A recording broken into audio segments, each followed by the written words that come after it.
Welcome back to the channel. I'm Kevin, and today I am making a working Elder Wand from Harry Potter, which has got to be one of the coolest projects I've ever done, while also being one of the worst constructed. So for a couple of years now, I've been seeing people embed LEDs in the tips of a wand to make them glow, which is cool, but not exactly subtle. My idea was to do pretty much the same thing, but with a bunch of really small surface mount LEDs, so it's not obvious they're there. The Elder Wand seemed like a perfect candidate for this. It has these dark pitted details, which look cool and would also be really convenient for hiding LEDs. I started by buying the surface mount LEDs, because I have never played with these before, and I wanted to get a sense of them before I tried doing any modeling. I consulted a friend who was much more familiar with LEDs than I am, and decided to go with this set. I did the math, and these are so tiny, they should work really well for my purposes. I'll link this exact product in the video description down below. I bought this set because it had the attached resistor that would work with a 12-volt battery. I wasn't sure if I wanted to use 12 volts for this project, and figured I wouldn't, but I'd rather pay the extra $1 or $2 and get this pre-soldered with the right resistor, which I could have possibly done myself, but I would really rather not. I tested this with 3 volts and decided to go with that, because it looked good enough and was going to be way easier to fit inside the wand. Next came modeling the Elder Wand, which I figured I would do from scratch, although that plan didn't last very long. I downloaded some models from Thingiverse and created a reference image, then started modeling my own version. This was back in August, so I thought I had plenty of time to figure this out and learn all the required skills. I pretty quickly realized I needed to go with a different approach, because I only have so much time for my hobbies, and stuff like resin printing and other neat projects kept vying for my attention. So I decided I was going to modify an existing model instead of making my own from scratch. I'll link this model in the video description down below. Overall, I thought it looked pretty good. The measurements were just a little bit off of what I decided to use for my reference, so scaling it appropriately and reconstructing a few small areas seemed like the best compromise. Then my desktop broke, and I didn't have a chance to work on this for a couple of weeks, and had to move the goalpost yet again in order to make this in time for Halloween. I went into the model and carved out some holes for the LEDs. The sizes were a little irregular, but I figured it would be fine. This was a good start, but it was too small in every way. The LEDs wouldn't fit in these holes, and I wasn't sure if I could pack all 12 LEDs into this space. Back in Blender, I scaled everything up a little bit, and then resorted to using cubes to create regular holes. This was not nearly as elegant as I originally planned, but it worked.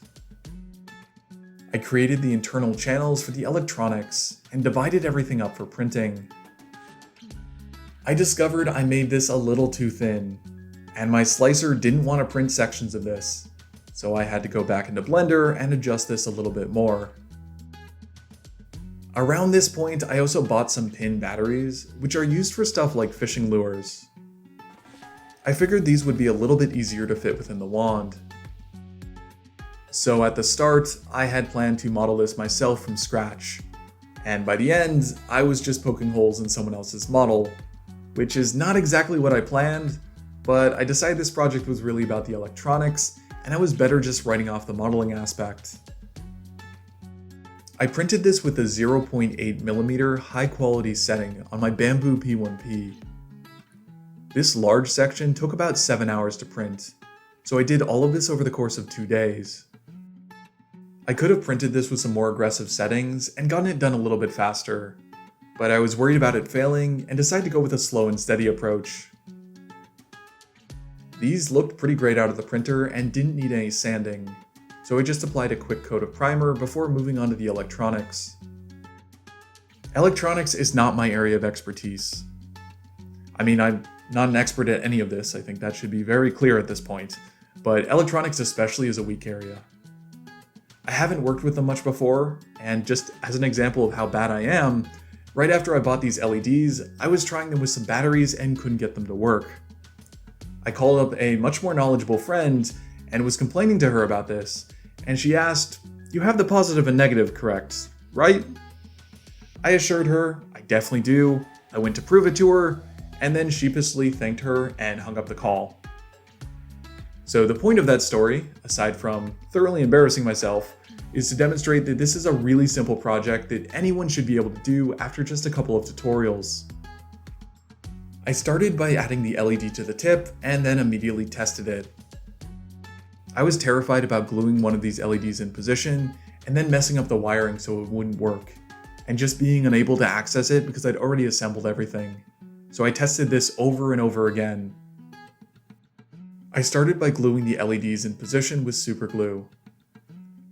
This didn't work very well, and I spent a lot of time on these. I really wouldn't want to do this again, but I'm not actually sure if there was a better option. I could maybe 3D print a really small mounting piece to attach these LEDs to, so I'm not gluing them directly to the external shell, but it's a really small space and I'm not sure if that would work. Next, I started soldering, which went so much worse than gluing. I have soldered before, but it has been many years. I did a little bit of robotics type stuff when I was applying to colleges, but I probably soldered maybe twice in the last 10 years. My first attempt, which took me an hour, didn't actually fit in the channel I'd created. So then I got to disassemble everything I had just done and try again, which didn't feel great. For my next attempt, I actually soldered this with some of the wires left over from the LEDs, which were a lot thinner than the other wire I had on hand, and I also did a cleaner job. In the end, it nearly fit, but not quite. Now, if you thought the modeling process was inelegant, you might want to look away for this next part. This was so close, I decided to drill it out, which did actually break through the side, but it was worth it. With a little bit of convincing and a lot of super glue, this finally fit, which was a huge victory after 2+ hours of fighting with this. As usual, I did manage to super glue myself to the print, which happens way more often than I'm willing to admit. I bought a variety pack of buttons off Amazon and played around until I found one that was the right length. I'll post a link to these in the video description down below if you want to buy the same ones. I soldered this in and tested to make sure it worked. This is where I ran into even more issues because of the fancy batteries I was trying to use. I tried attaching my wires to this with both tape and solder, and neither worked very well. It would be fine for a minute, but then it would shift position and disconnect. So I was really worried about sealing this up inside of the wand with no way to fix it if it broke. This went on for over an hour, which was definitely a mistake. I should have taken a break and maybe cleaned up my workspace because it was exceptionally messy at this point, but I was determined to get something working. Along the way, I inserted some wood behind the button and glued it in position. I was worried that I'd be pressing on this and the glue would break and this would fall into the interior where I couldn't reach it, so carving a little bit of a popsicle stick and gluing it in place was an easy solution. I decided to switch from using those fancy pin batteries to some simple LR44 cells, which is what I use in my digital calipers. The connection for these was a lot more reliable. Unfortunately, they wouldn't fit into the wand, even with a little bit of drilling, so I took out my Dremel tool and cut out a section. I crammed all of this in there, applied some glue, and started praying. At this point, everything worked. It just didn't look very good, so I piled on a whole bunch of wood filler and let this sit overnight.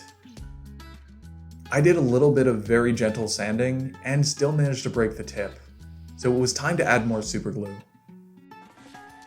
I sprayed this with another coat of primer, mainly to cover over the sections with wood filler. I started with some basic brown matte acrylic paint. I just used basic brown here because I knew this would take 2 to 3 coats, and there was no point in mixing the exact color I needed when anything in the right ballpark would do. Afterwards, I applied some off-white for the label. I considered mixing some more yellow into this to get a more aged look, but decided to leave it as the exact color that came in the tube. This was so if I needed to go back and touch this up later, it would be easy, which turned out to be a really, really good choice. Next, I mixed together some matte brown, copper, and black metallic paint. I talk about this in all of my videos, but I generally like adding a little bit of metallic paint, like maybe 25 to 35% when I'm painting anything, but especially wood tone.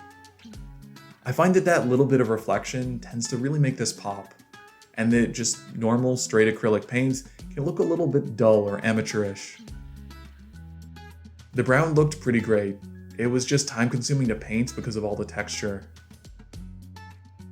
Painting around the LEDs went so-so. I applied so much super glue to keep some of these in position that I couldn't actually get paint to adhere, so you can still see bits of the gray primed area. It was such a small area, I knew it would be fine, but if I were doing this over again, I might apply a brown base coat, just in case I made any mistakes here. I was really excited to try some more technical painting techniques on this, mainly a dark wash and then dry brushing some highlights. I watered down some black paint and then brushed it over all the brown wood areas. Next, I gingerly wiped it all off with a paper towel, leaving just some dark paint in the recessed details. The only issue is that when the wash got into all the recessed details, it also made the patched area look really bad. This is small and it will be covered by my hand, so I don't think it's too big of an issue. Just as a little aside, I highly recommend anyone that doesn't have a little squirt bottle filled with water gets one to leave on their desk. I bought this a couple of months ago, and it's really overperformed. It's so convenient to have around and was just a couple bucks. Just something to consider as Black Friday is coming around.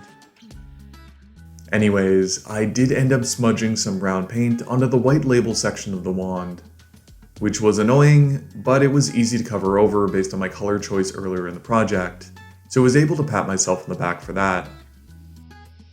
I moved on to dry brushing and was really optimistic, especially given how well the wash had worked. I bought a cheap set of dry brushes over the last Prime Day, and I figured I would try it on this project, but it looked horrible. I quickly decided to write this off and leave it as is. At this point, I did notice a little bit of damage to the paint. I think this happened when I was wiping off the wash, and maybe rubbed a little too hard in some areas. I mixed a little bit of brown and metallic copper, and then touched this up. It's not a perfect match for the paint color, but it was better than leaving it gray. It was finally time to add the little design to the white label in the wand, which was going to require insane brush control, which is exactly why I decided to cheat. I used a fine tip marker to draw these designs in. It worked pretty well, all things considered. I think it was definitely better than it would have been if I tried to paint these on. This was looking great and was ready for a coat of sealer. The next logical step was obviously to turn out the lights and run around pretending to cast spells, like any normal adult would. During this spellcasting session, I put my fat thumb right into one of the symbols, which had apparently not dried yet. I painted over this and the ink immediately started to liquefy, turning the paint a darker color. I think this is one of the downsides of using pens as opposed to paint. I ended up doing a couple of coats of paint to fully cover this, which unfortunately meant that the indented design was no longer visible. I very carefully freehanded this and let it dry for an appropriate amount of time. I sprayed half of this with some clear matte sealer, then let it dry overnight before going back and spraying the other half. With that, it was done. Before the big reveal, I just want to ask everyone watching to like, comment, and subscribe if you haven't already. I'm a small channel, and I've been doing this for a few years now, but when I look at my video analytics, I see that 89% of people watching aren't subscribed. If you've enjoyed this video, I hope you'll help me out with this. And without further ado, my working Elder Wand.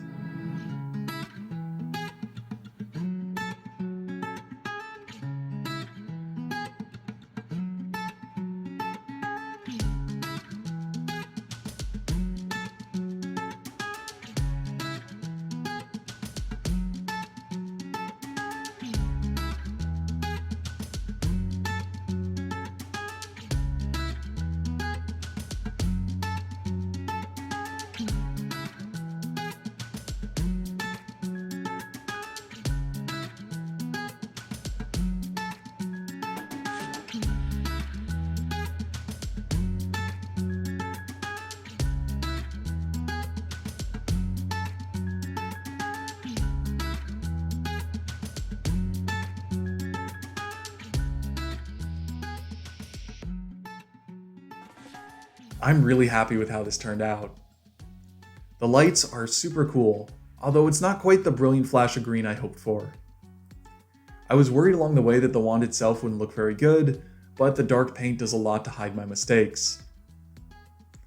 I'll put all the files for this on Thingiverse, so if you want to make your own, just check the video description down below for a link.